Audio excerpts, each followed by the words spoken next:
Due to the severe weather last week, you're going to get a view of my wonderful classroom instead of my amazing face. And this week we are still working on graffiti, but for this week we're doing lettering. You're going to start out by learning how to draw bubble letters, so continue watching this video to learn how to draw bubble letters. I almost forgot to mention, you can click on the bubble letters in my virtual classroom if you go back into Seesaw, and you can use those for an example. So just like last week, we're going to start off with a sketch instead of our actual drawing.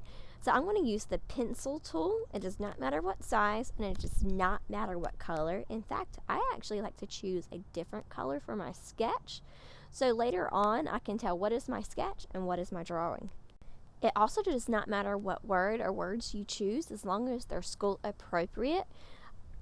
Because you're just starting out, I would probably just choose 1 or 2 positive words. And remember, when we're doing graffiti, we like to have a positive message. So I chose rise above for that reason. I'm using the cut tool down at the bottom to center my words, but you don't have to worry about that. It was just bothering me. Now we are going to go back and start with the second pen tool, medium size on black ink, just like normal. And when you're making bubble letters, you literally draw a bubble around the letter. So this would not be correct because you have more of a rectangle than you do a bubble. And I'm also touching the line or my sketch line. If you are drawing a bubble around your letter, your black line should never touch your sketch. So here is a bubble drawn correctly. Notice my black line doesn't even come close to touching my sketch letter.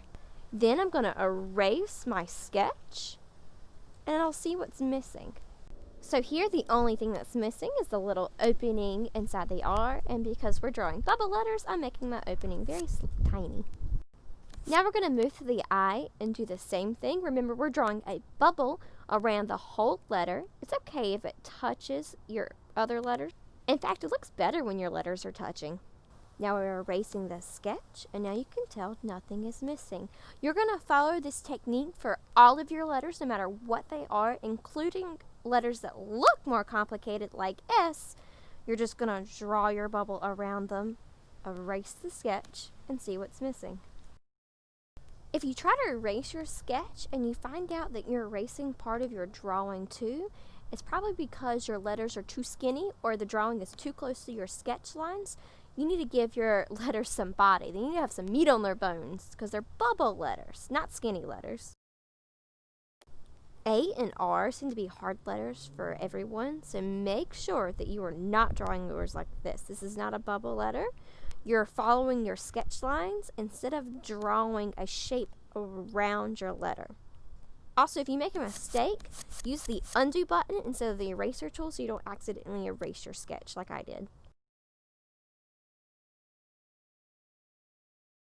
So now that I have my bubble around my A, I'm going to erase my sketch and see what's missing, and I can tell the middle of my A is missing. I'm going to draw it in, and that's it.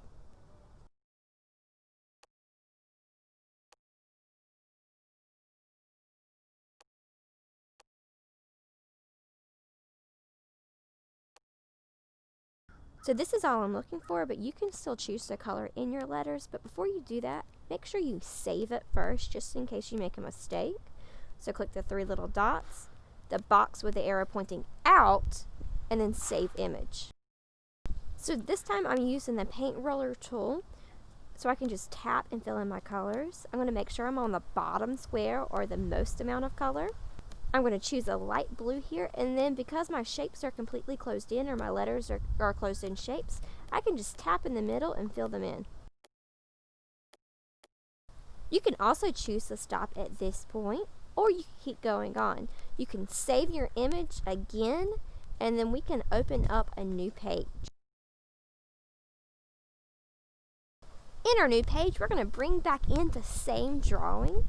The reason why we're doing this is so we can play and experiment and color on top. And if we have to erase anything, we're not going to erase our drawing. It's going to stay the same no matter what.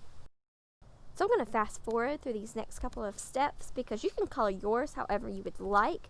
I'm going to do the same ombre effect or the same gradient effect that we used to make our silhouette background.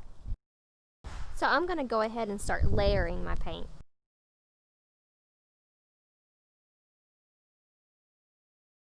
When I'm done layering my colors, I'm going to use the smudge tool to blend them all together. And then I'm going to go back in with my eraser tool and erase everywhere there's color outside my letters. The cool thing about bringing your drawing into a new page is that you can't accidentally erase your letters. You can just accidentally erase your shading. That's it.